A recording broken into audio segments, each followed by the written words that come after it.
Jacob, thanks for joining me today. Yeah, thanks for having me. Huge fan of the podcast. Feels good to be in this seat. Yeah, man, I was excited for this one.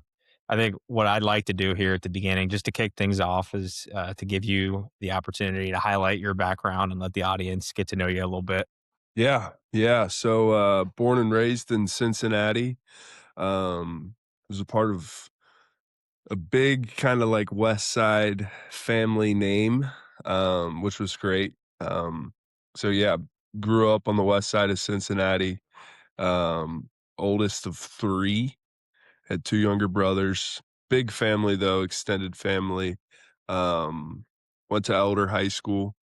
Was probably, I want to say, like the 20, no, probably like 30th family member in the James family to go to Elder. We can dive into that a little bit later, but from there went to Ohio State, where I was lucky enough to play football for 4 years, and then transferred to the University of Toledo, where I finished out playing.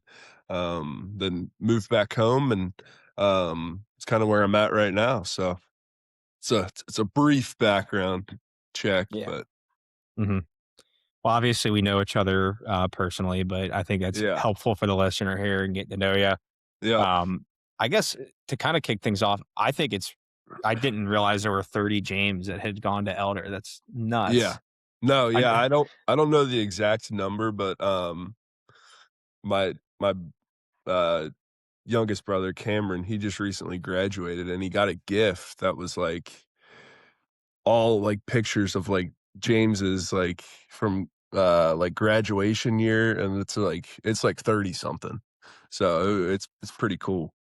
What year was the first James at Oh Elder? gosh. I don't know. I would say like probably like my grandpa or one of his brothers.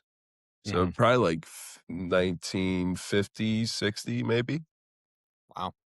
Yeah. Um, I think one of the things I was super curious about when getting this set up was learning about what Elder taught you that helped Mhm. translate to the next level at Ohio State, where obviously you're competing at the highest level with the best athletes in the country on a daily basis. Well, can you Yeah. just expand a little bit on that and talk about how helpful that background was?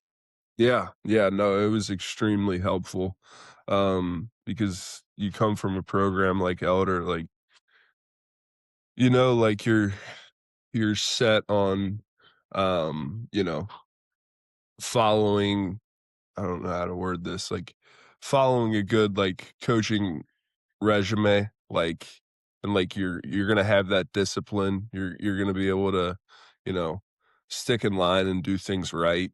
Um, so yeah, I mean, just from that aspect, it was really good. And then, you know, on the perspective of like who we're going against, and uh, I mean, you're going against teams every week that have the opportunity to beat you and have great talent. So from that sense, it was good too. hmm Yeah, I know. Like Ohio high school football, I mean, it's up there, Yeah. probably top 5, top 10 in the country. Where would you put Ohio, I guess? Like, what are your top 5 to 10 states for high school football? Yeah.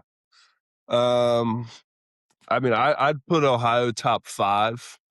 I'd probably you go Florida, Cali, Texas, um, and then I think I wanna throw New Jersey in there, Mm, uh, yeah.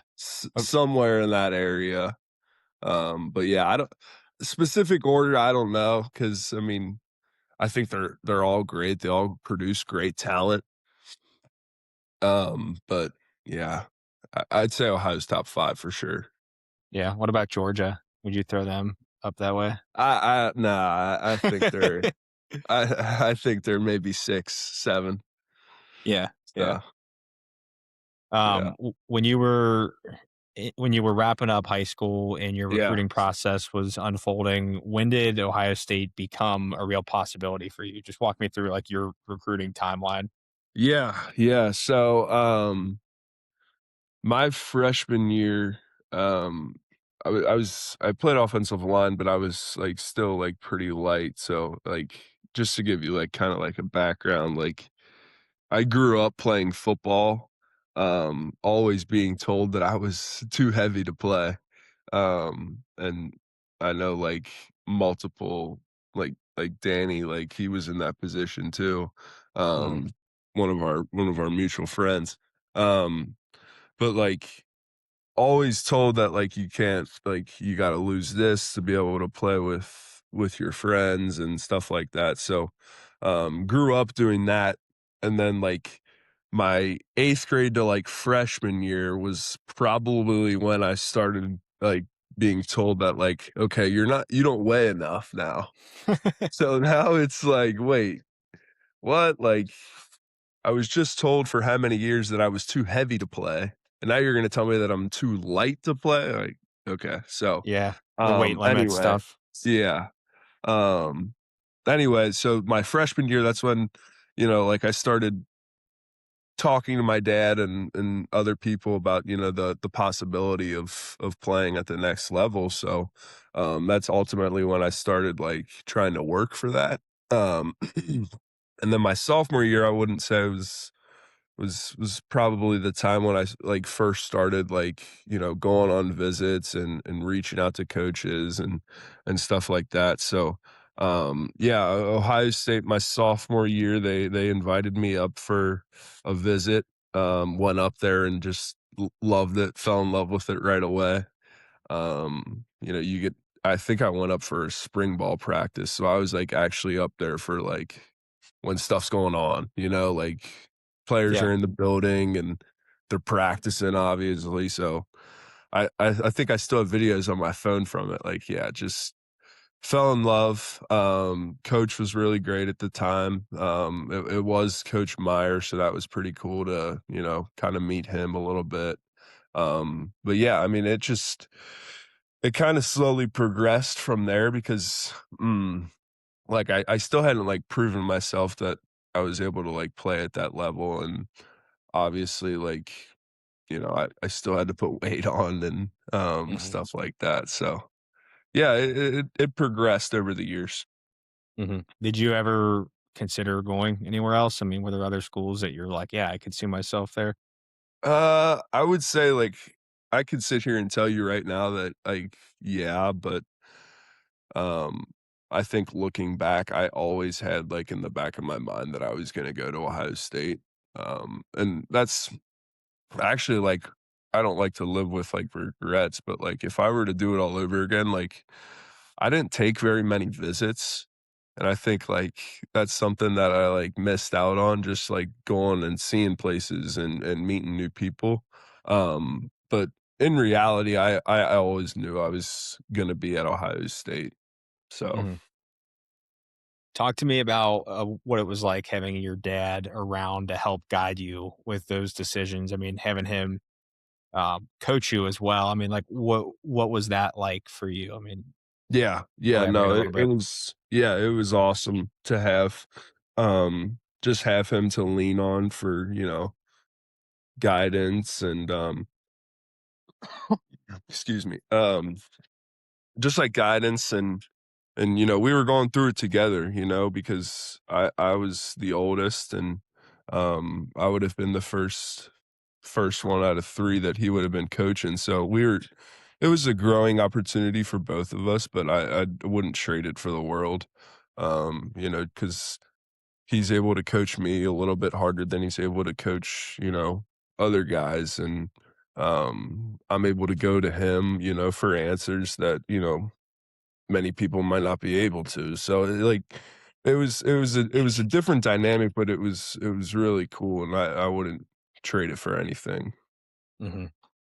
Well, you moved up God, what year did you start in Columbus? What was your first year? My first year would have been 2020, so COVID. Okay. Yeah. Yeah, What was the yeah, first what does the first few weeks of move-in look like for the new guys here?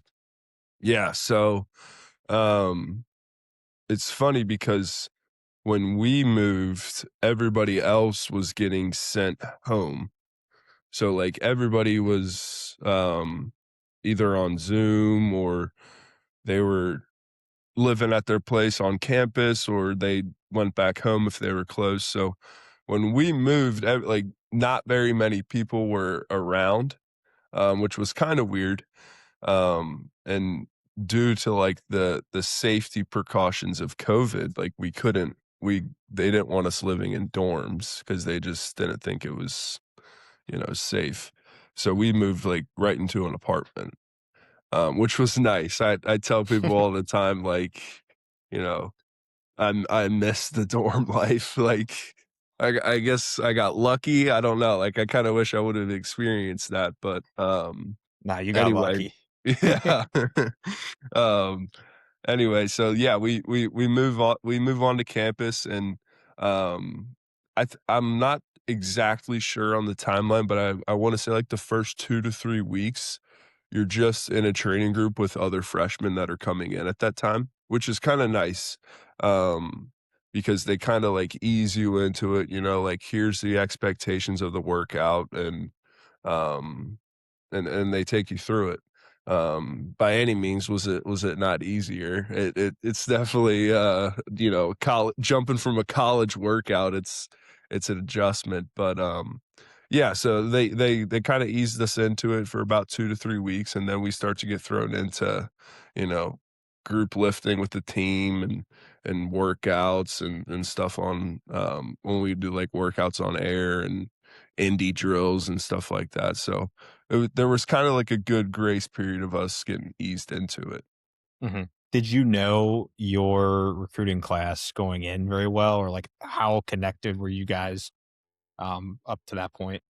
Yeah, so I had known, a few other offensive linemen, and then there were a good amount of kids that were from Cincinnati, that ended up going to Ohio State and including Joe, Royer, so, yeah, there were some familiar faces but, there were still some guys that, I just knew by name, and didn't know too well. Yeah. I don't remember who was in your recruiting class that you were closest with. Uh, so I so one of my best friends to this day is still Josh Fryer. He was in my recruiting class. And then obviously I mentioned Joe, and then Paris, CJ, Luke Whippler. Let's see. We had a pretty big recruiting class. Jack Miller was in recruiting class, but can't Mhm. talk. Trying to think who else. Jackson Smith and Jigba.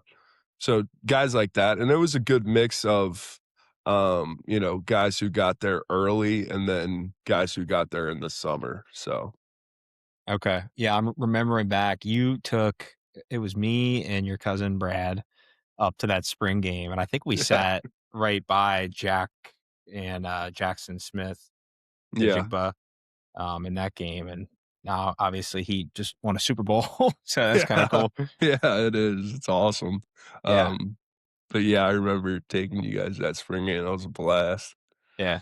How was the adjustment from the speed of the game at Elder? Obviously, not the Yeah, same athletes running around that are at Ohio State. yeah, what what was it like that first couple of months there getting used to that?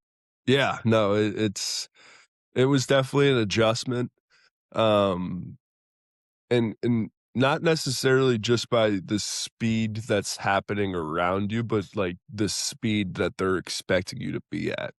Mhm. Like, and that goes all the way down to like, rest in between sets. Like I remember like our first few weeks, like the dynamic warm up like had people like, taking breaks out by the trash can, like, it was, like it's a fast-paced, like, warm up, like, they want you to get going, and, I remember that being, like, the biggest adjustment, but no, I mean, like, speed-wise, like, even, like, in training and workouts, it's completely different, and then you get to the game and, like, it's like, "Oh my gosh," like, I feel like I'm blinking and everybody's taking 10 steps ahead of me, so, yeah, it's definitely an adjustment. What was the biggest jump? Was it physically, like, mentally, or emotionally? Sure there's a lot at Ooh, once. yeah, yeah, I would say, like, it came in waves, you know? So, like, I would the workouts and practice were obviously physical. That was an adjustment, but, I mean, you got into shape quick because you're doing, like, almost, like, the same thing, like, every day. So you got into good shape quick and, in the weight room, like, that it might be a big jump, like, numbers wise, but I love that stuff, like, the environment that we came from, like, with lifting at Elder, like, that really prepared us, I think. Mhm. Um, but then, like, going into, like, meetings and, like, having to learn install, like, and taking, like, a different coaching style, like, directed at you, like, I think that's definitely a big adjustment mentally. So, I mean, I think it came in waves, but yeah, like you said, I think all 3, they're definitely an adjustment from high school. Mhm. Did you I mean, I've heard some people say, like, I had, like, a welcome to, like, the, big leagues moment. Like, did you have, like, a moment in practice that sticks out, like, one moment that was, like, your welcome to OSU moment where you might have got popped by someone older than Yeah. you? Yeah, I'm trying to think, so I mean, I would say, like, my welcome to Ohio State moment in whole was probably heading into my first training camp. We were, I think, like, 2 or 3 days outside training camp, and my coach tells me that I'm playing center. And I mean, I've never like, my part, like, I probably should have picked up a ball before then, but, like, Yeah. I guess, like, going into it, I just never really thought anything of it, and I thought I was gonna start at guard. But, 2, 3 days before training camp, he tells me I'm playing center, and I'm like, "Alright, well, I don't know how to snap, so that's gonna be that's gonna be a learning curve there." Yeah. And then I have to snap the football and go block an Ohio State defensive lineman, so that's gonna be, something in itself, and yeah, like, it was nothing short of that. I remember, struggling with it at first just because I was trying to learn how to do one thing while trying to adapt to the speed of another thing, and then on top of that, I gotta try and remember what play I'm running and who I'm blocking and stuff like that, so, yeah, welcome to Ohio State moment. Those first few practices were not fun, just learning a different position and being on a different team. So, yeah, I mean, I don't have one exact moment, getting put on my ass. I'm sure that happened a lot in those first few practices. But Yeah. but in whole, yeah, learning a new position and playing at a different level. Mhm. And my cousin Joe went up there to Yeah. play too, and I Yep. remember listening to him talk about, getting hit by Nick Bosa and Yeah. just being like, "That Yeah. dude is not human." Yeah. But, Yeah. No, yeah, my first year, I got thrown on the scout team and as much as I loved it, because 'cause you're going against the starting defense every day, yeah. it's like you break the huddle and they just I'm the center, I'm playing center, it's a new position. I break the huddle and Tommy Togei's lining up at a 0 technique, and I'm like, "Are you Yeah. kidding me?" So, yeah, it was definitely an adjustment. Mhm. What was it like playing for Coach Marotti? Yeah, no, it was awesome. Coach Mick is still to this day one of my favorite guys. And I think a lot of people who are currently there or who have gone through the program would say something similar. And not even just him either. Like he was always surrounded by a great strength staff and ultimately those are the guys that we spent the most time with. We're in there every day in the off season and then even in season we're getting 2 to 3 lifts a week and um they'd be assigned to certain positions to be like their kind of like liaison, like checking in and getting sleep soreness scores and stuff like that. So, yeah, Coach Mick, awesome dude. I think he's a legend. And not only that, but the guys that he had around him and working for him were great as well. Yeah, I feel like he's just a winner. I mean, he Yeah. started where did he kinda begin? Was it, like, with Coach Meyer and then Yeah, kinda yeah. just stayed on with Coach Day? Yep. I wanna say he started on he actually started at UC. I could be completely wrong, but, yeah, no, he was on staff with Coach Meyer at Florida and then came with him to Ohio State, so Yeah, he's got a lot of rings up to this yeah, point. he does, Yeah, he's got a nice little hardware collection. yeah. Well, you Yep, said that, they were tracking your sleep scores. I'm sure that your mhm, nutrition was probably dialed in yep. too. This might be a pretty, nuanced question. Maybe it takes you a while to get through it, but I mean, how in depth was the, strength and conditioning side of, like, eating, sleeping, um, recovery too? Can you just expand on that a bunch and tell me about, that? Yeah, yeah, so, I mean, they all they th he's got that down to a T, and it was cool to see because it's fairly divided up, so he's taking care of, you know, the strength and conditioning part of it, and then he's got a guy for the sports science part of it, and then, we have a nutritionist and with that being said, like it all being divided up, they were all on the same page, and Mhm. granted to like props to them because everybody's different. I could be a guy that needs to put on weight or needs to get stronger in the weight room, and the guy right next to me, he could be the strongest dude in the weight room, but he needs to be faster, and then the guy next to him, he needs to lose weight. So it varied, like everybody had like different like scenarios going on, and it was still built to be like a great like individualized program for one person, but then as a whole, like a good program for that. So yeah, I mean everybody like we had a nutritionist who we could go to for food and advice to put on weight, lose weight, and then Coach Mick, he knows what's going on, so he's getting those updates as well. So it was definitely a well-oiled machine going on with that. Mhm.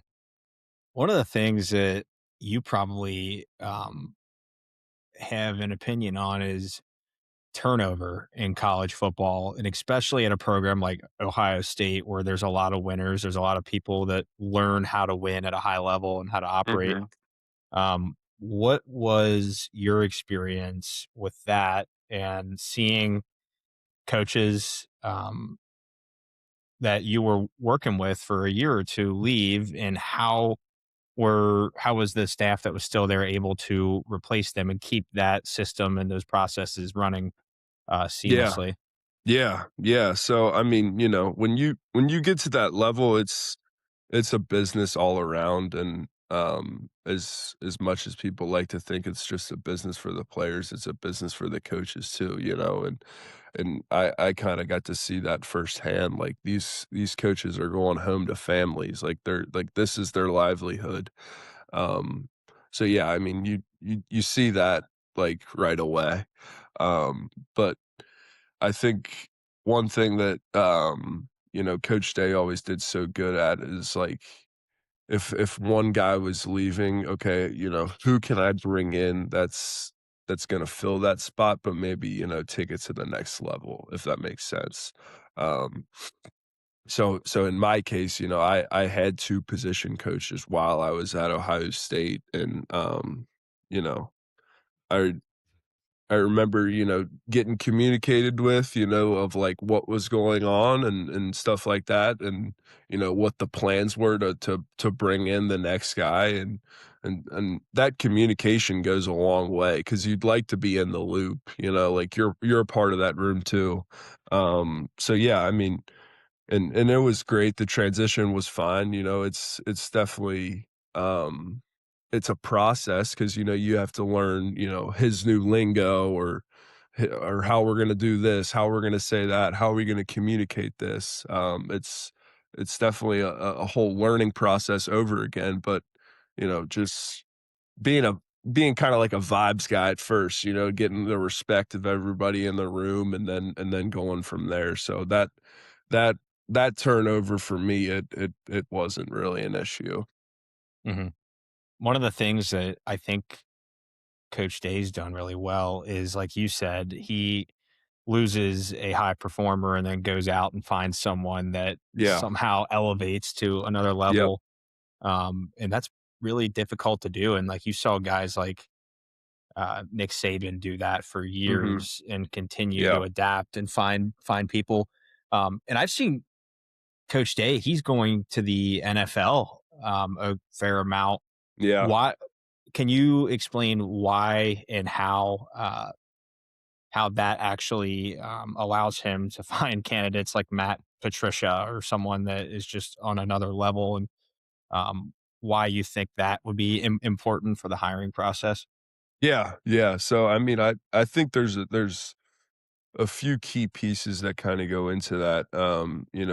The first day that you step onto campus, like I said, it's professional, it's work, and they like to hold themselves to the highest standard, and ultimately that highest standard is a program that's gonna get guys to the NFL. So, that's meetings, practices, lifts, like everything like is gonna try and mirror like being a pro um as much as it can. So I think like creating an environment like that, like for an NFL coach from going taking the quote unquote drop down to college, like, okay, if you're walking into a place like that, that's running an operation that's trying to get guys to be like pros, like it's not going to be much of a fall off. You know what I mean? So Mhm. I think that was really big.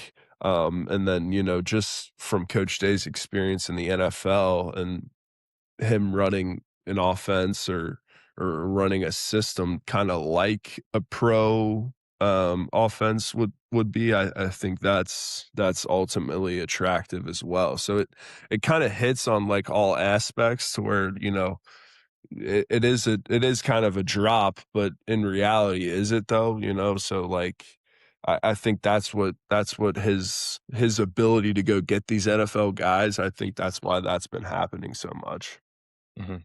It's interesting too, and we'll get into this later on a bit, but now with the transfer portal, it seems like the relationship building and recruiting is just becoming less important when Yeah, you can go and pay for someone that's really good.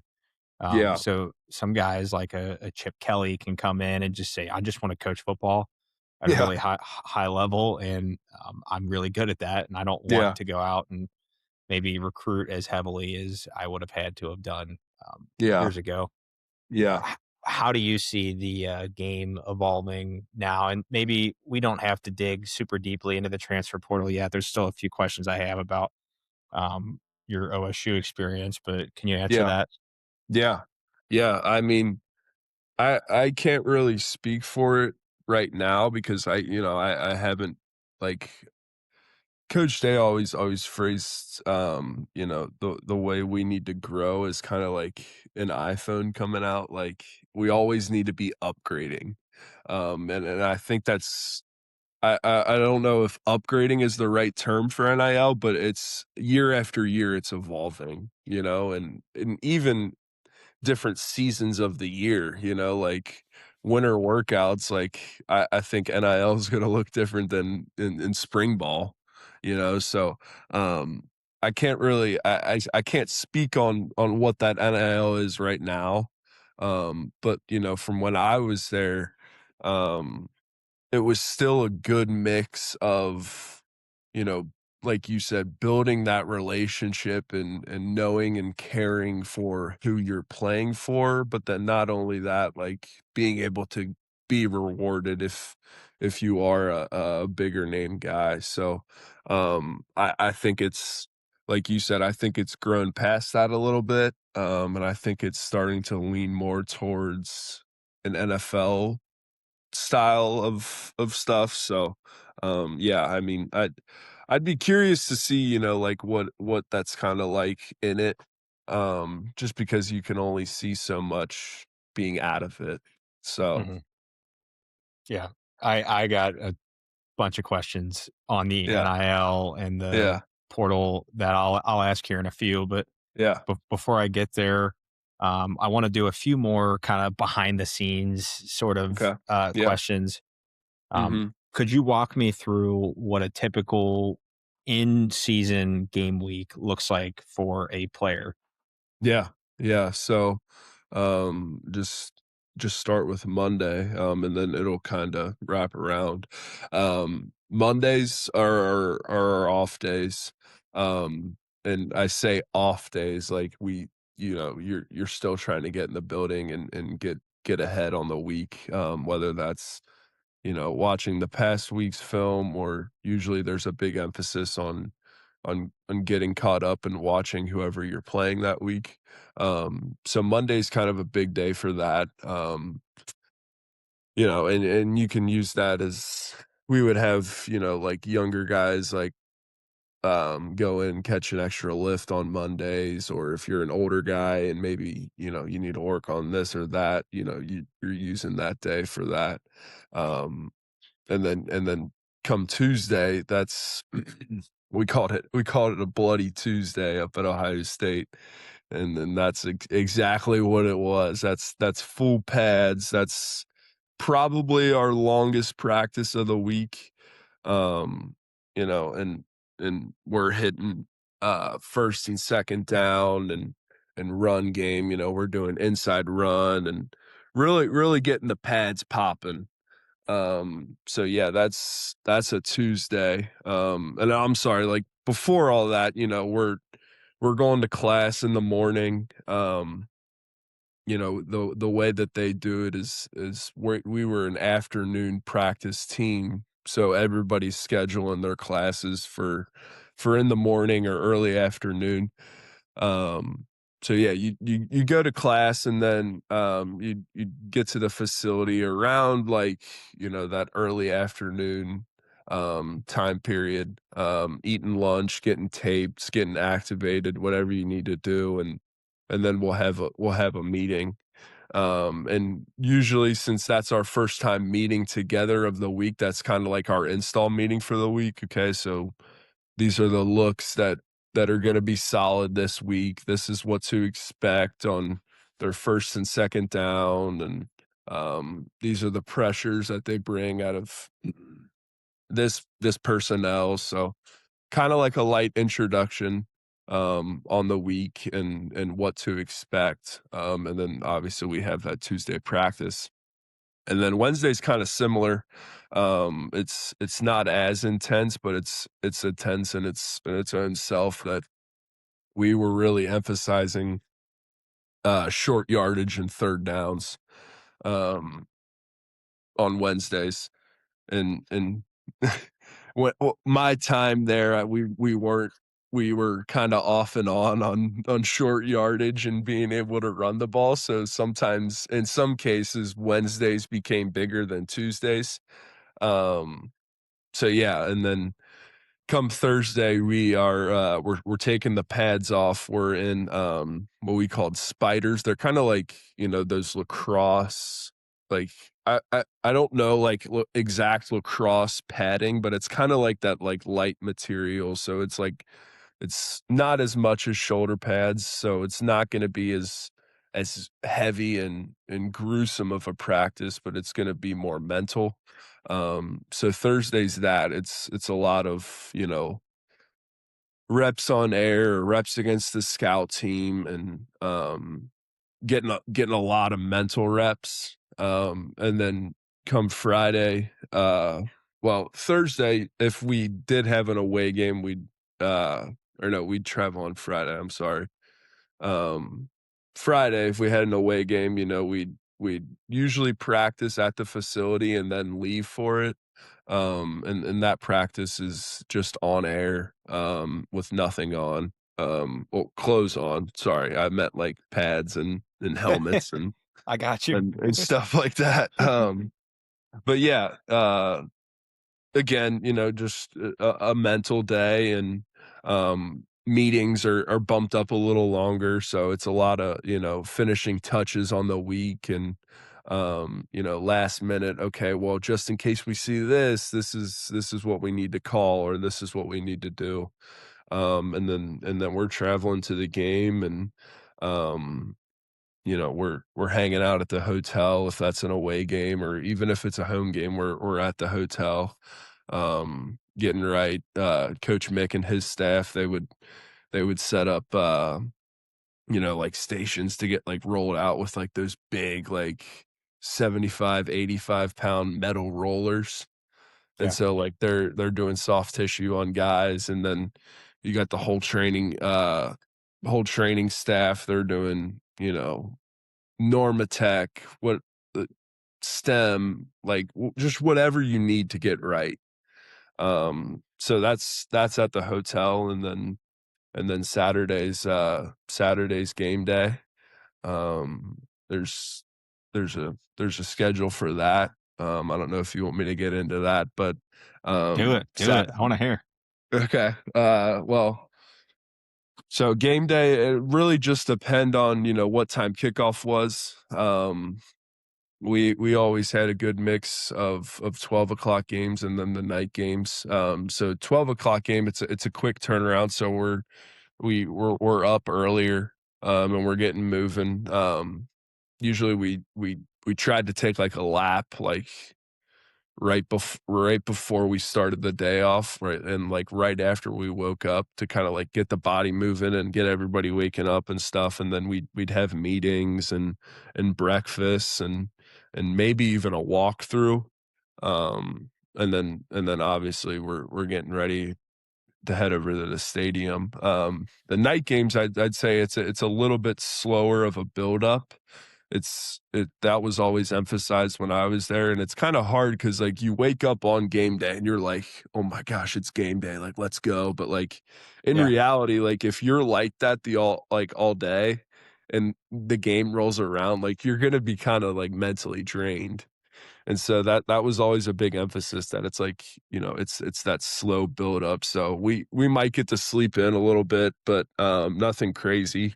Waking up, having breakfast, and meeting, and we might have a walkthrough, but then, we're gonna take some time off our feet and hang out a little bit, and then kind of ramp it back up from there. So yeah, and then we have the game. And then Sunday we're coming in after the game, probably around noon. We usually had to get a lift in, before meetings started, and then we'd have meetings, we'd watch that game film, go over corrections, and then um, we'd actually have a practice, and usually that practice was formatted like half and half. So, like, half of it would be, corrections from the previous game, and then the other half would kind of be, like, what to expect for the next week, and maybe, like, if we're using a different technique to block, maybe we're getting a few reps at that. Um, so yeah, I mean, that's typically a game week. It starts out pretty heavy, and then kinda dies down and transitions more into the mental side of things. So yeah, that's a game week. Is it any different for, like, the, rivalry game or anything where, like, you got, like, a really good team coming into town or something? Yeah, I mean, maybe just a little bit, more emphasis on, like, the details, and like, the little things, but that was always a big thing too, is, like, we always tried to keep each week the same, and Yeah. not give anybody more credit, or take away any credit, just keep everything the same. So Mhm. During the season, I would be curious to hear how much behind the scenes is the depth chart. I mean, sometimes you see guys get benched and some guys get Mhm. chances. How I'm trying to think of the right words. How does that process look when like there's a young guy that has worked their way into getting a shot, maybe Mhm. over an older guy who was getting reps at the beginning of the year because of, I guess, the time they put in, and then they're like, okay, like let's give like a Jeremiah Smith some reps Yeah. here and Yeah. kind of let him take the reins slowly. But how competitive and how much movement is there throughout the season in your experience? Yeah, yeah. I mean, I would say there's a good amount, but then there's also a good amount of, just letting that older guy or whoever's in the position, kind of get those reps because I truly believe that nothing's more valuable than reps. But from what you were saying, the ones and twos were always with each other. So, for instance, like we go to a scout team period, the ones are starting on the left hash running like a certain set plays, certain 5 plays or so, and then right after that, the 2s are going up on the right hash, and they might be running the opposite plays or different plays. So it was really good in the sense that, like, you were able to watch and see, like, okay, this is what the starters are doing, this is the kinda look that they're getting, how did they block this? Okay, he didn't get that. I gotta make sure I pick up on that when we get that play over on the other hash. Um, so yeah, I mean, it's a good kinda mix of both. Like if some guy's like a little dinged up and maybe we have a game that's, not as big, but, is still big because any game at Ohio State's big, but, maybe they're a little dinged up or they're still fighting to come back from, an injury, like, coach may take a guy out of the 2s, throw him in with the 1s, or, take that 1s guy, throw him in with the 2s, like, so it's a good mix of, you know, keeping the guys where they're at, keeping the same thing, but then not only that, making sure the guys behind him are ready when their number's called, if that makes Mhm. sense. It does, yeah. You know, when I was doing some prep for this, there was a line that I had heard Coach Day say a couple of times. It was pressure is a privilege. Yeah. And being at a school in a program like Ohio State, I'm sure that pressure is immense on the Yep. players. How are you guys as players coached to handle that? Yeah. Yeah. I mean, I I would say the biggest way that, we were kinda coached to handle it was, you know, take that pressure as kinda like a privilege and an honor, but, don't look too far into it, or don't look too far into who's putting that pressure on us, don't we're not paying attention to any outside noise, and we're only really focusing on what we've got going on in this building, and I think, like, you get kind of in a routine of that, of, okay, you might hear something that's going on the TV, or you open up your phone and see this is going on Twitter, but, Mhm. you're really focusing on, like, the guys you show up every day to go to work with, and you kinda, like, build that small world environment where it's just it turns into a lifestyle almost, so, Yeah. yeah. Yeah. I mean, not really focus on outside noise and stuff like that, so Putting the horse blinders on. yeah, yep, exactly. Yeah. Yep. What God, what year did you guys play Bama in the Natty? I'm thinking back because that was the game that me and my brother Nick came down to. Yeah, that was 2020. That was the national championship of 2020. Okay, so your freshman year, shortened Yep. season. I remember coming down there for the game, and I remember after it, we were obviously having a good time, at a couple beers during the game. You were out Yeah. there getting your butt kicked by Yeah. Devontae Smith, Najee Yeah. Harris. That was a good Bama team. I mean, that was Yeah. a really good team. The reason I bring that up, not to rub it in, but um, when we went up to your hotel to meet up with you and some of your buddies after the game, just to hang out and kind of Mhm. get to see you, I remember like how quick a lot of players' decisions were with like declaring for the draft, obviously, because you're the last two teams playing still.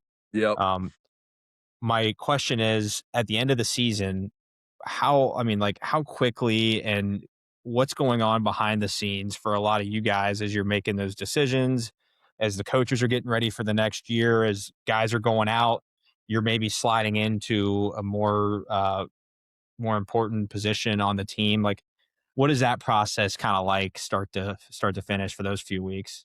Yeah, yeah. I mean, I like you said, I vividly remember, seeing guys like meeting with agents right after that game and like thinking like, oh my God, like this is like actually like happening. Um, Yeah. but with that process, I think that process kinda changed over the years just because of NIL and the new rules with the transfer portal. I was always a guy where I knew I was gonna be, staying put until, I finished out ultimately what I started, but, um guys kinda have that, that leeway with it where, if they're in a position where they feel like it's best to move on, they ultimately have a decision to make where if they wanna jump ship not jump ship, but move on, while we still got something going on or kinda wait, and I will say, like, with, like, the timeline and the hard end dates of, like, the transfer portal or when you can commit really, put guys kind of in a bind of, like, "Okay, I wanna stay here and finish out, what I started and see where the season goes." But on the other side, like, if I wanna make this decision to move on, like, it's gotta happen fairly soon. Um, so, like, I'd say that process kinda changed. I think everybody in the building, because we were always lucky enough to be playing football around that time. We were never in a case where we were, sitting around and getting ready for next year. So I'd say guys always had a great mindset of, finishing out what you started and riding it out and going all the way to the end and then moving on. But, as I got older and as, like, the transfer portal and NIL kinda changed, that kinda happened sooner. Um, and ultimately, I kinda got put in that position, in my last year. We lost the team up north and we missed the playoffs and uh, you know, timelines are creeping up and schools are wanting to get guys on campus. So I was unfortunately put in that position to, I think it's best for me that, I start to focus on what's next rather than, finishing out with my guys, and it sucked. I did not enjoy it one bit. I was I was at home while my roommates were at practice getting ready for the last game of the year. So yeah, that was hard. And I think in that case too, like my year, like the year that I decided to get in the transfer portal, a lot of guys did. And I think uh the coaches at Ohio State ultimately had to draw the line because it was a good mix of, like, guys leaving earlier than they probably should have or, guys that have kinda got to the finish line of where they're at Ohio State and wanna move on to a new opportunity. It was a good mix of that, and I think the coaches ultimately had to make the decision of, if you're deciding to move on, we just ask that you do that and not really do both. if that makes sense. So, um, a lot of words or a lot of detail to go into a short answer of that kind of evolved over my time there. Yeah, so you're saying that the coaches kinda said, like, "If you're gonna make your decision, make it now so we can, uh, react based on Yeah, either having you or not having you here." yeah, Um, yeah, and I think there's a lot to be said about the way the college football schedule currently is structured, yeah. um, putting you guys in some weird spots timing-wise and coaches. Um, Mhm. what I guess my question to you is, and maybe you haven't put a lot of thought to this, maybe you have, but what, in your opinion, would be a better way to structure it, around that time of year? Because it seems like it might be a little bit off base right now. Yeah, yeah, no, I think there are a lot of you know, I go on Twitter or, I'm watching TV or like I think there are a lot of coaches out there that have good opinions on it and how it should change. But, like you said, like I haven't put much thought into that. I just know that like what it is right now, it's not good. Like it needs change ultimately. And what that change is, I don't know. I can't sit here and tell you confidently like that I think it should be this way or think it should be that way. But I know that like, you get a guy like Dan Lanning who's been doing this for a little while now. Like he knows like what's going on and like he knows like what's ultimately good for like this sport and these kids and I think he's had some great insight on what it should be moving forward. Mhm. Is there, I guess, do you have like a general feeling about the direction of the sport right now, like with expansion, conference realignment, and a lot of the movement that's becoming more and more Yeah. relevant? I mean, how do you feel about the way the sport's trending right now? Yeah, yeah, I mean, I think I go back and forth on it, ultimately, I just think, like, no matter, like, the moving parts of it, I think as long as you're able to still find that competitive environment, because ultimately I think that's what makes college football turn, is that competitive mindset or the environment that you're in.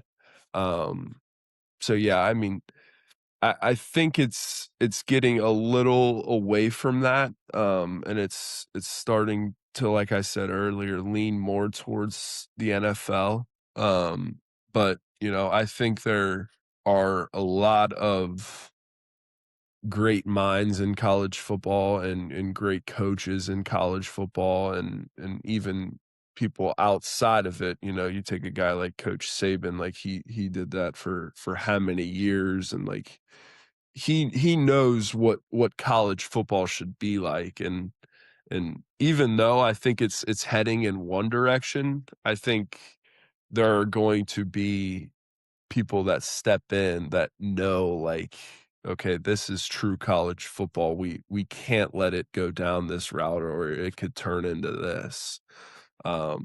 So yeah, I mean I think it is going in one direction, but I think pretty soon we're gonna see a change or a shift back just kind of as like a learning experience, because college football has never been like this. And now that it is, okay, what can we take away from it that, people like and people don't like, okay? And how can we make it different? So, I mean, as much as it's going down like the wild wild west path, I don't see it happening much longer.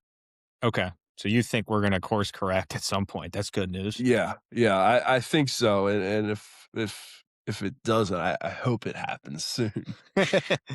Yeah. I mean, I've heard the idea of having a commissioner, like a Nick Mhm, Saban, for example, mhm. involved. I think that would be cool, but Yeah, I'm not the expert here. I don't know what sort of, um, parts of the game get impacted by a decision like that, but the NFL does yeah, it, and as you said, we're going what seems like closer to a NFL model, in Mhm. some ways. So Yep. maybe that is something they explore. Would he be your pick, or would you pick someone else? No, I think I'd pick him. I mean, you can't go wrong with that pick. Yeah. Mhm. So, yeah. Okay.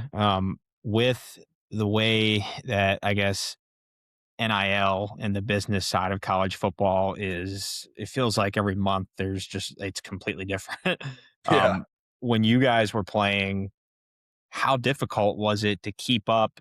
And maybe this is more for the coaches, but like keeping up with the rules and the recruiting, and for a player, making sure that if I'm going to take advantage of these NIL opportunities, am I doing so within the means of the rules that are set, but they're changing all the time?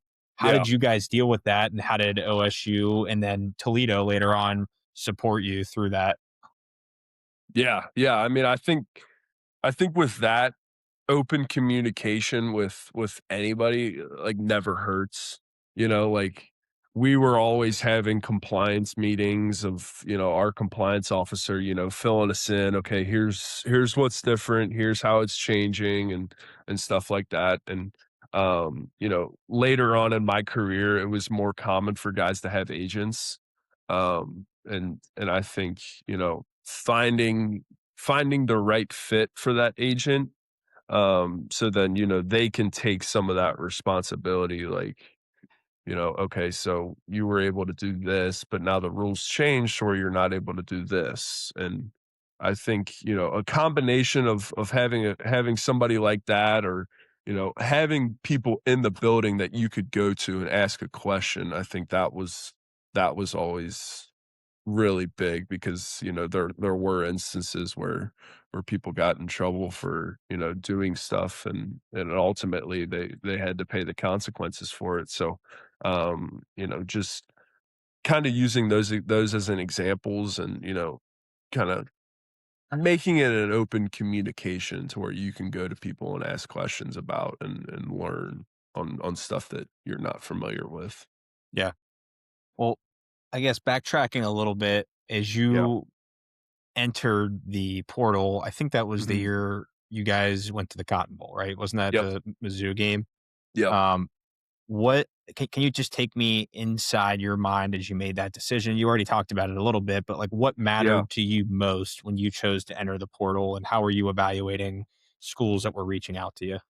Yeah, yeah. So, I mean, ultimately, like I said earlier, I had to make that tough decision, because I don't remember the exact time frame, but I just remember being on kind of like a time crunch, and I had gotten everything that I wanted to get out of Ohio State. I was walking away with a degree, and more importantly, I was walking away with friendships and relationships that would last a lifetime. So, I kind of had a peace of mind with that. Um, but yeah, I mean, it is different. It does put you in a situation where you're almost betting on yourself, because at that time, it's the portal numbers just continue to grow, and it was year after year, it hits an all-time high, and ultimately, when I decided to go in, it was at an all-time high, like, the highest anybody had ever seen at that time.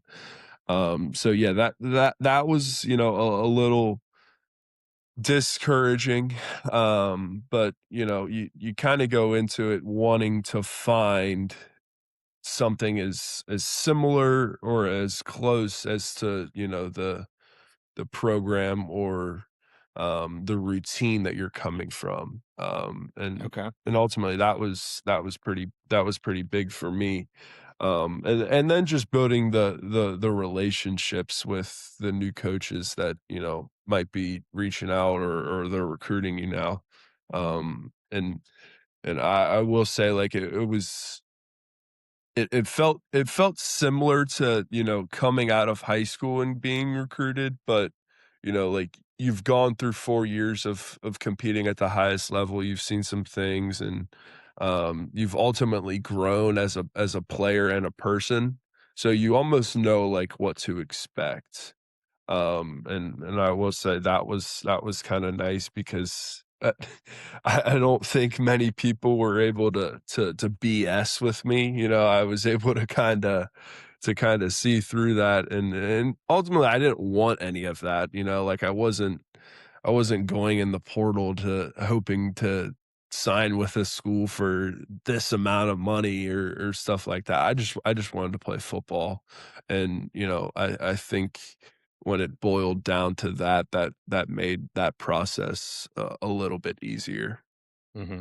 Yeah, I mean, when you're coming out of high school, you're still a boy, and then I feel like when you stick around for 4 years and grind through everything that you did, you're sort of coming out as Yeah. a man, and Yep. you know what you want, and you have a better idea at least. Yeah. Um, I guess if you were looking back and you were 17 again, making that decision in today's landscape, how and maybe you approached it when you entered the portal with this mindset, but how would you approach recruiting, NIL, and that whole decision today? Yeah. Yeah. I don't think much of it would have changed, you know, I think I because even, you know, when I was an older guy or mid-year guy, like, the certain, like, I don't know, it could have just been, you know, for me, but, like, I always felt like I had to earn everybody's respect and kind of earn that trust before, you know, I could step out of my way to ask for compensation or, you know, maybe even on the flip side of that, like, earn everybody's respect before I could start to be a vocal leader or stuff like that. So, I mean, I don't think it, you know, coming out of high school, like, in today's day and age, like, I don't think any of that really would have changed. You know, just finding the right opportunity and the right fit would have been my, you know, point of emphasis rather than, you know, talking about numbers or how much I'm gonna get paid, so, Yeah. Yeah. That's not a fun conversation. I mean, yeah, negotiating is never super enjoyable. But yeah, you you stuck around for 4 years and you got your degree, which is becoming and with one school, which is becoming yep, less and less common. And I hear Coach Saban talk about how like it's become less about developing into a man yep, and a adult that is able to make it through hard things and deal with challenges and deal with those ups and downs, but not quit. yep, Um, and you probably know where this question's going, but with the landscape today, how do you see it? Maybe I mean maybe I'm wrong, but in my opinion, it is to a little bit of a detriment to the development of some of these student athletes. Now, there's obviously cases where that I am wrong, and there's it's completely fair to go transfer after your freshman year. But yeah, do you have an opinion on that? And um, maybe what advice would you have to a current either freshman or sophomore or a younger guy that's considering the portal? yeah, yeah, um, I mean, that development alone in itself, I think is important not only for your playing career, but, you know, life after football, and I'm learning that right now. Um I think, you know, going because everybody's gonna have hardships, everybody's gonna have hard days and maybe even weeks or months where they just feel like nothing is going their way or in their favor, but, you know, it's kinda hard to realize when you're in it and you're going through it that that's part of it, you know, like, everybody who has gone through it in their own way, and that's just what makes it part of the journey, you know, and my piece of advice for, you know, somebody who might be going through that is, you know, just embrace it, you know, like I feel like sometimes we get face to face with adversity or challenges, people want to, you know, kind of dodge it or run away from it, but those challenges and that adversity, like, it's gonna make you stronger, and, it's you're gonna be able to fall back on that, you know, when you do get popped again or when adversity does strike again, you're gonna be stronger and you're gonna be able to look at it different and attack it differently because, like, you've gone through similar stuff like that before. Mhm. Yeah, and I know one of the things that we've talked about, like, offline, is the network that you built up by being at a school and a program like Ohio State for 4 Yeah. years, and how long it takes to build relationships that people trust you, Yep. and you're in a position now where you're moving into life after football and finding a Yep. career, and it's probably pretty neat to see how powerful that network is that you leaned Yeah. into for that long.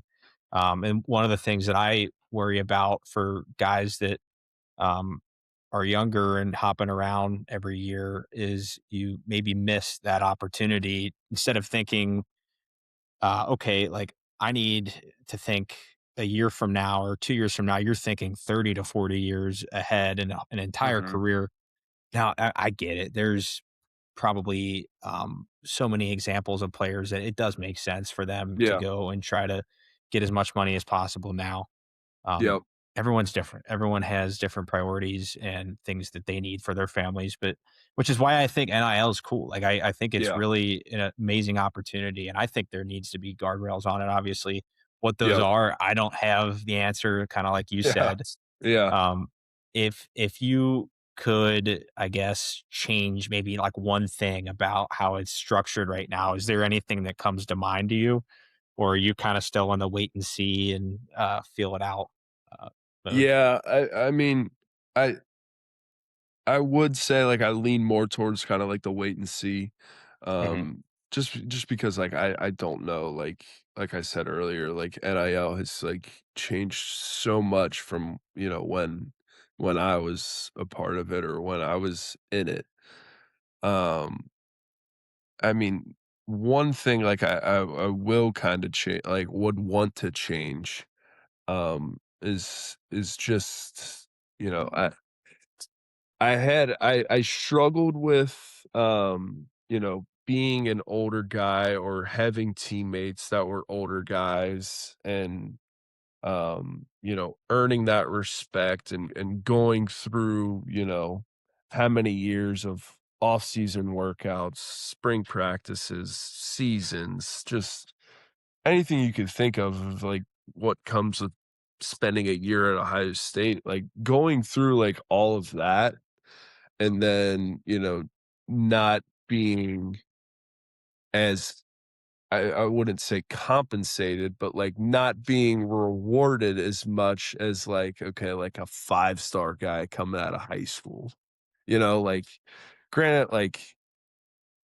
me versus a five-star coming out of high school, yeah, they're probably head over heels more talented than I ever will be. But, you know, like I've spent that time going through the hard stuff, you know, like why does like that guy why is he getting more rewarded than what I am right now? And ultimately I think that that can cause issues in locker rooms. You know, my buddy Steele, he has a podcast and he was talking about this, and I couldn't agree more. Like, you know, you have guys who are doing it the right way and are putting all like the dirty work in and the long hours and then you turn around and a guy who's been on campus for a week, he's driving a new car and he's cashing in a bigger check than you will ever see. I think that's one part of it that I would change. But you know, if I'm sitting here being honest, I don't think that I don't think there will ever be change to that. So Hmm.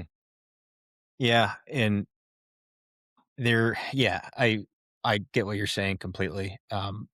I wonder if is the way that they're structuring these agreements now, are they rewarding players for staying there for a longer amount of time? So, like for example, you stay year one, you get a certain amount of money. You stay year two, that you get a bigger check, and year three, it kind of just Yeah. increases each year? Is that how it's set up?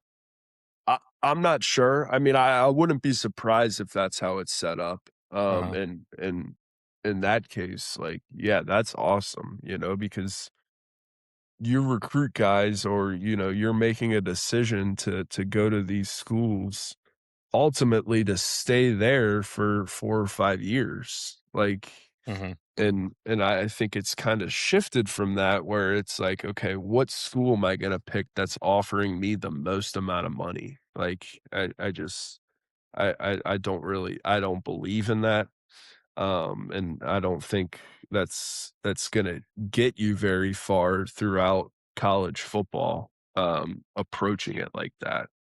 Yeah. So, Well, just given what happened last year with Indiana going running the table with an older yeah, group of guys, do you think that there could be a change coming from a roster structuring standpoint where coaches are, I mean, less willing to go pay a high school kid a million bucks to come to your school yeah, when they're probably likely to transfer if they aren't playing quickly, when you yep, could go out and get a 3 or 4 year proven veteran, a couple of them across the board, kind of like Indiana, and plug them in, and you know that they're durable, they'll stay healthy, they'll perform.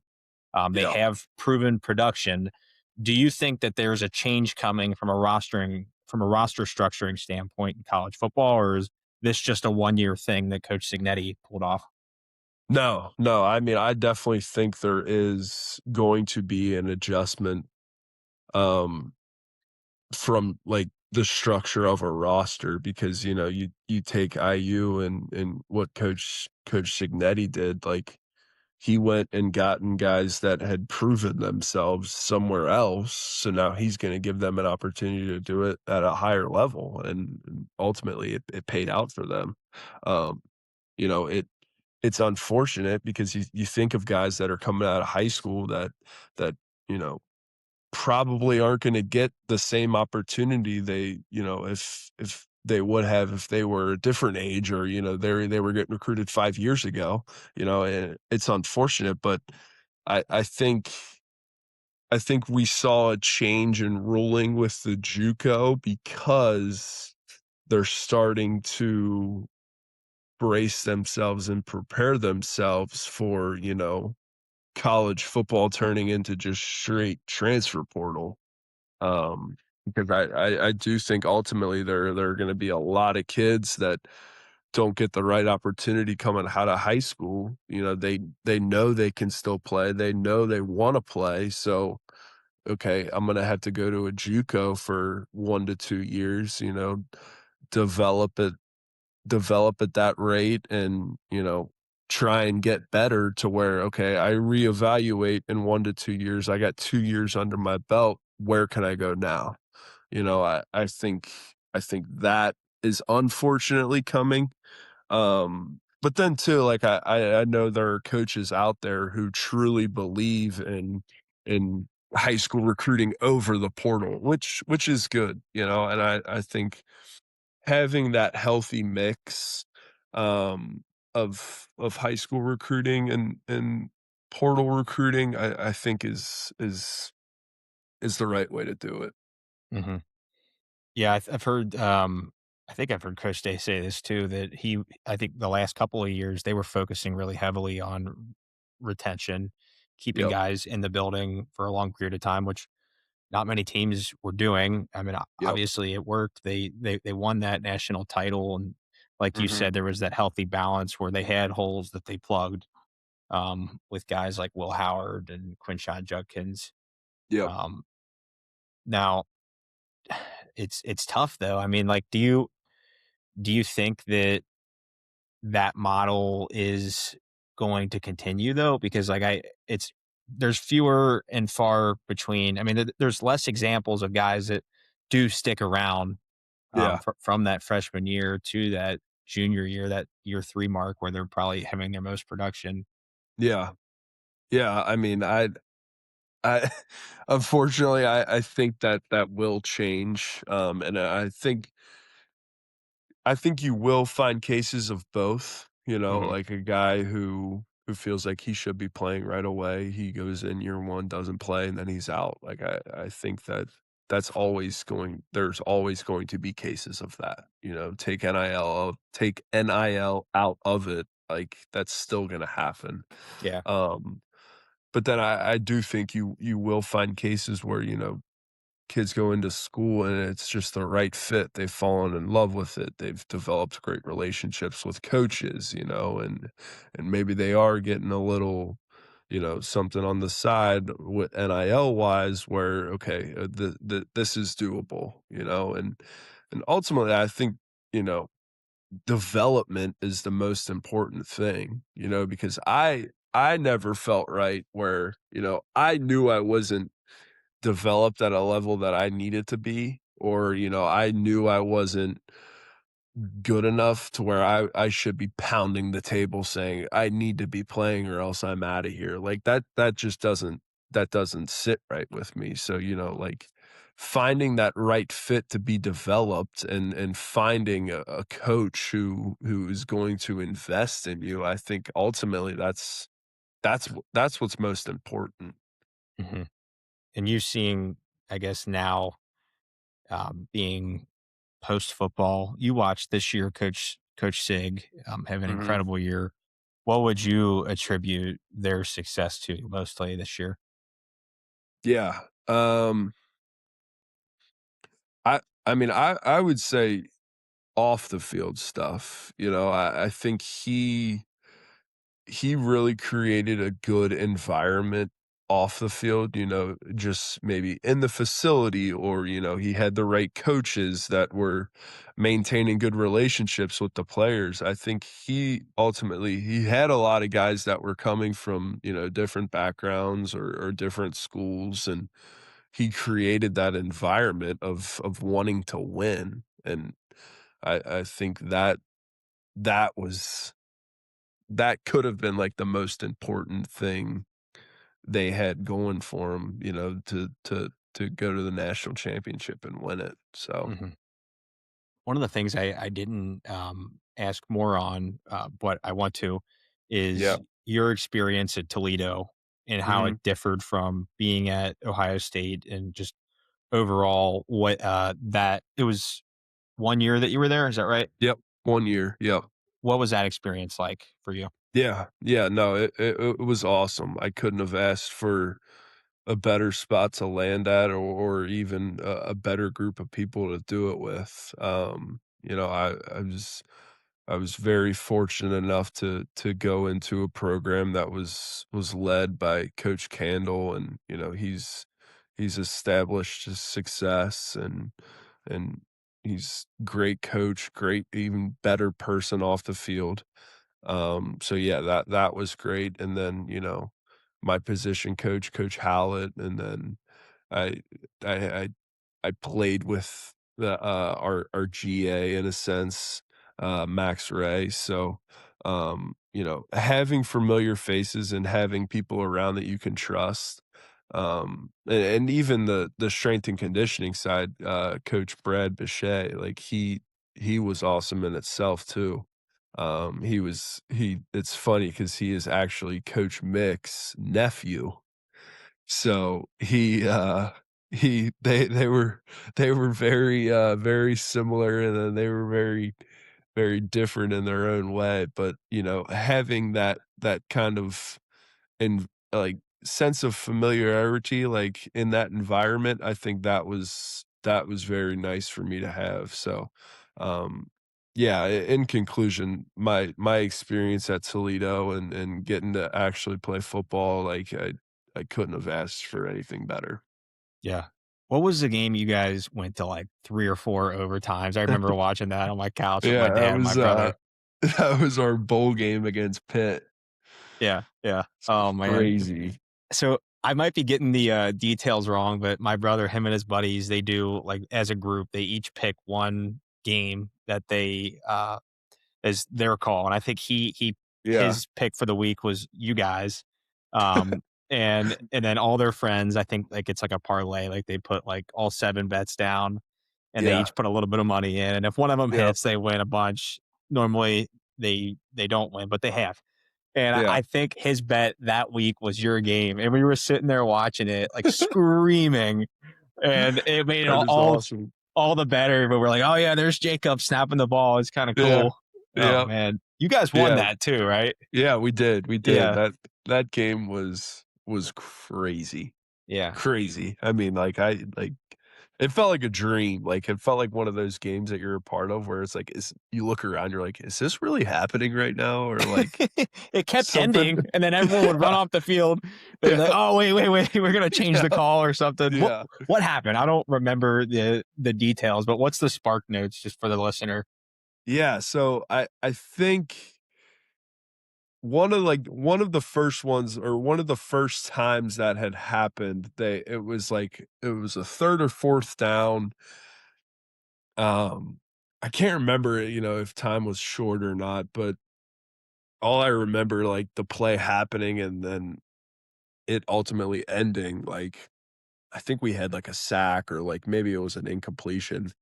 But then there was a flag that came out, and, like, everybody I don't think anybody on the sideline realized that there was a flag on the ground, so they just took off. So I think that was one of them, and I can't remember the other one. I wanna say maybe there was a ruling that they went back and looked at or the play they went back and looked at or something, but yeah, same Yeah, thing, just took the field. I was like both times it happened, I was, like, back on the sideline. I'm like, "Wait, like, is it happening? Like, did we win?" Like, yeah. so, yeah, I mean, yeah, crazy game. So, I guess my next question kind of leads us a little bit towards, like, what's next for you, but it's still relating Yeah. to football. Yep. You mentioned having a buddy who is a GA now, and I'm sure that Mhm. you probably have a lot of friends that as soon as they finished playing wanted to go into coaching. Yeah. How many people in your network have started to do that and started to, I guess, kind of cut their teeth, get that Yeah. initial grind period in? Is Yeah. that Yeah. pretty common? Yeah, I would say so. And I've had one of my good buddies who I went to school with. He has started that process. And I had another buddy who kind of started that process and kind of realized it wasn't for him. So I've had buddies do it, and like I said, I've played with people as well that are now in that position. Mhm. Um, and then on the flip side, you see GAs that you've had kind of like, move up their way the ladder that have kind of gotten that full-time position. So, yeah, I mean, I've been able to see it from different lenses, which is pretty cool. Mhm. It coming from a family where your dad's a coach, you've Yep. probably considered that path. Why have you decided not to take that path? Yeah, yeah.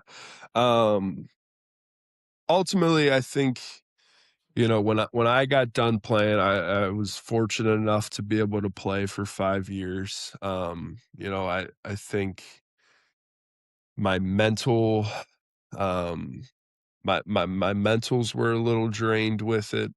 And that's kind of a position or, a job where it takes everything in you. Like, you gotta pour everything you got into it and a little some, and I just felt like I wasn't really gonna be able to do that to the best of my ability, and it wouldn't be fair to me, and it wouldn't ultimately be fair to the school that I'd be doing it for. So, not ruling it out completely, but, just given where I was at when I got done playing, I felt like I couldn't give that back. So, Mhm. Right, not closing the door. Maybe you do change your yeah. mind. You're Yep. young and can do Yep. that.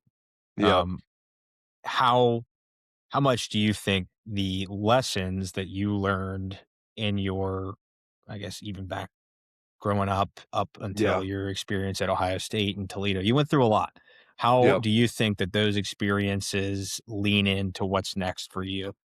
Yeah. Yeah. I mean, I think It's kinda similar to what I said earlier, you know, having those hardships and having, you know, those adversity, like, experiences, having them to be able to fall back on or, you know, going through them and growing stronger and gaining knowledge, like, I think that's just that's more valuable than anything, and I'm learning that right now, like, it's like, I wouldn't trade any of those hardships for anything in the world, you know, because it not only at the time made me a better player and stronger player, but, you know, right now it's helping me, you know, move through what's coming next, you know, um, so yeah, I mean, it's different, but, you know, I wouldn't trade,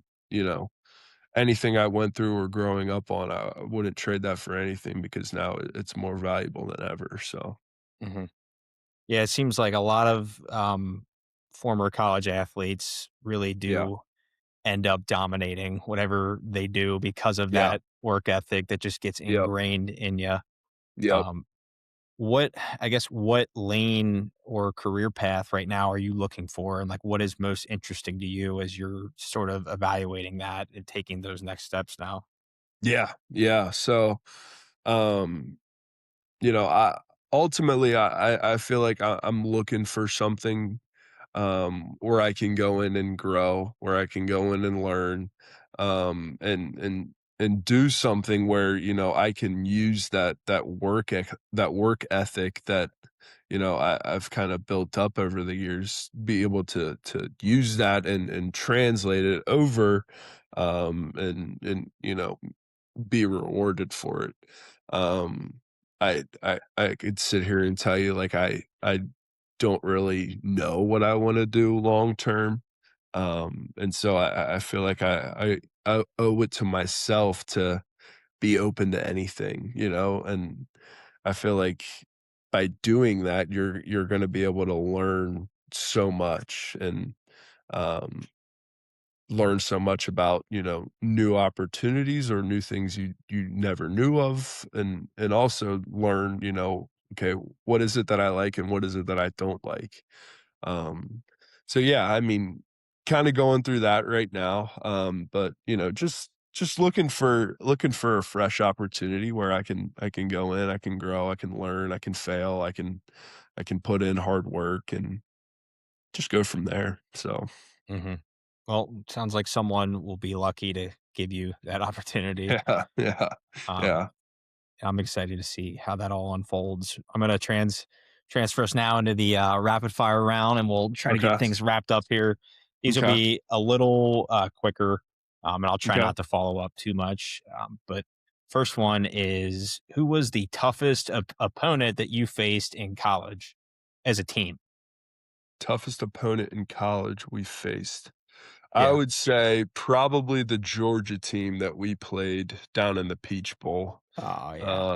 Hmm. Yeah, they had, I think it Stetson Bennett? They had Stetson Bennett slinging it back there, quarterback, and then their defense was just loaded. I mean, they had Jalen Carter right up the middle, so Yeah. yeah, that Georgia team was pretty good. Was that the one that went down to the New Year's Eve like kick at the very Yes. end? Yeah. Yep. Oh god, dude, it makes me sick to my stomach still like Yep. thinking about that game. That was a Yeah. I was as a fan, I can say I was pretty confident you guys would have won the national title had that kick Yeah. gone through, but I Yeah. digress. Yep. Um, favorite or actually who was the toughest individual person, like player that you faced personally? High school or college? Both. Both? Okay, I would say high school was my senior year, we played Clearwater Academy. I was I was matched up against, Akeem Mesidor. He's the defensive lineman right now that's at Miami and is opposite of Ruben Bain. But yeah, he was just a freak. So yeah, he was probably the toughest, in high school, and then in college, um, I would say, you know, went up against a lot of great players, but, every day in practice having to go against Mike Hall or Tyleek Williams, that they were freak athletes. They're in the NFL right now. So yeah, that going against them, they were probably the toughest. Yeah, they were both those dudes were twitched up. Oh my god. Yes. Yeah. Yeah. I I remember, sorry, I say I don't follow up on these, but I always end up doing that. No, you're good. We played, my senior year, your junior year, when we played Kyron Williams, that dude, I Yeah. remember just, being on the field, I'm like, yeah, like, there's just certain people that have that presence when they're on the field where you're like, "God," Yeah. like, someone that I would, I guess, as a more recent example, like Caleb Downs, like, when he's on the Yep. field, you're like, "Holy smokes, like, this guy can control the entire game." And that's how Yeah. kinda felt with that guy, but, Yeah. I anytime that dude had the ball in his hands, it was like, "Oh my god, like, he could score." yeah, And, like, I yeah, feel like if you have the ability to do that or instill that fear in, like, the opposing team, like, you're just a dude, you yeah, know? mhm. What was the hardest environment you ever played in stadium-wise? Ooh. Um, I don't wanna give props to him, but I'd probably say the big house. Mhm, That environment is, it's one in itself, and then, wearing the block O, that kinda ups the ante a little bit, like, times 5.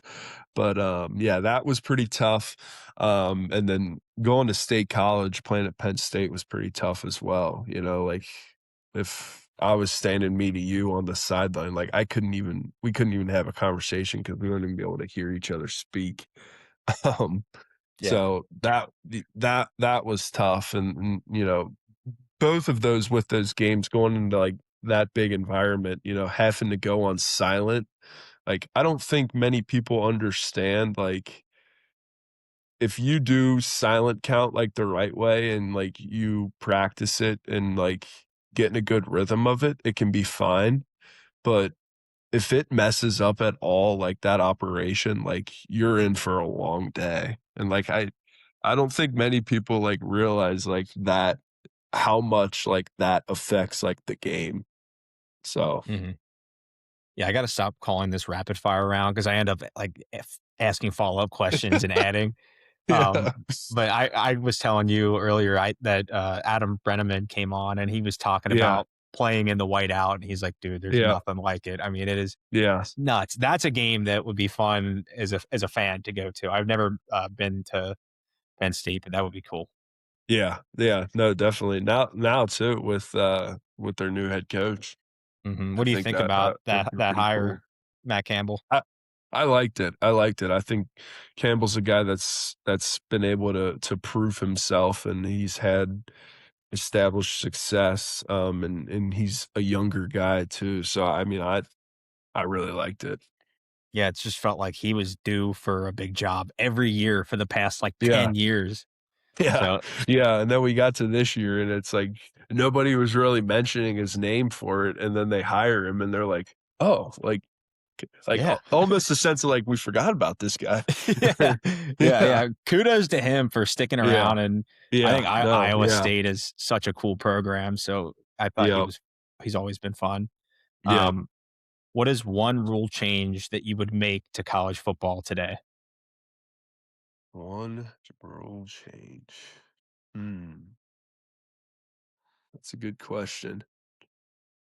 Um, Maybe it doesn't have to be in the actual game, it could be something relating to the structure of the timing. I know we did dig into this already, and you didn't really, have a ton, so we can skip it if there's nothing that comes to yeah. mind.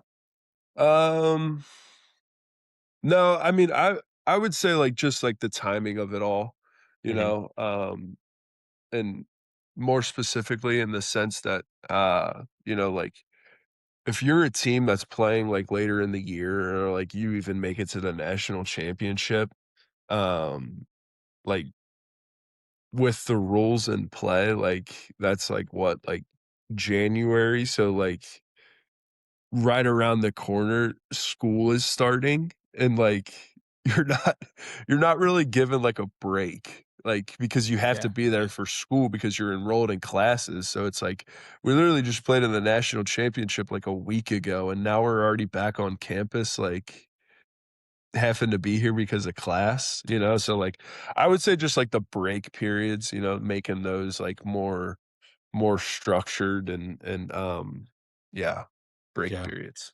I know next year the title game's like the end of January. I mean, that's what it was close to this year. It's Yeah. nuts. It's crazy. It's crazy, and now they're, like, already trying to up the number of teams in the playoffs. It's like, God, like, we're gonna be playing 18 games pretty soon, just like the NFL. It is a probably beating on your body too, doing Yeah. that many games. I mean, man. Yeah. Yeah, something's gonna have to give, whether it's, okay, if they wanna keep adding postseason games, well, then what's gonna happen to the regular season, And my buddy Steele, he has a podcast, and I was listening to that, and he was saying how watered down that's gonna make the regular season, and I couldn't agree more, Mhm. and, like, even with teams, like, not scheduling, like, those big games, like, in the regular season, like a Texas Ohio State game, like non-conference, like those are the games like in the regular season, like you want to see, you want to watch. Like you don't want to be watching a MAC team travel to a Big Ten team and like Yeah. like it'll be good football, but it doesn't grab your attention like those big matchups. So Mhm. yeah. If you had one entire day with no responsibilities, how would you spend it? Ooh, it's a good question. Yeah, yeah. Um You like that? Yeah. Um, so yeah, I think no responsibilities, ideal day. I think I'm waking up at a reasonable hour, 7 or 8, hitting the gym, um, getting a good workout in. And then, go home, maybe do some stuff around the house, clean up, laundry, whatever it might be. Um, and then, where do I go from there? The You've the already done the world is most my important things, man. the world is my oyster from there. I mean, I don't know. Like I really enjoy hanging out with friends and family and stuff along those lines. So, getting Yeah. a day filled with that or maybe even just a half day filled with that, I'm good. Mhm. So I know that's kind of a boring answer, but Nah, that's a good one. yeah.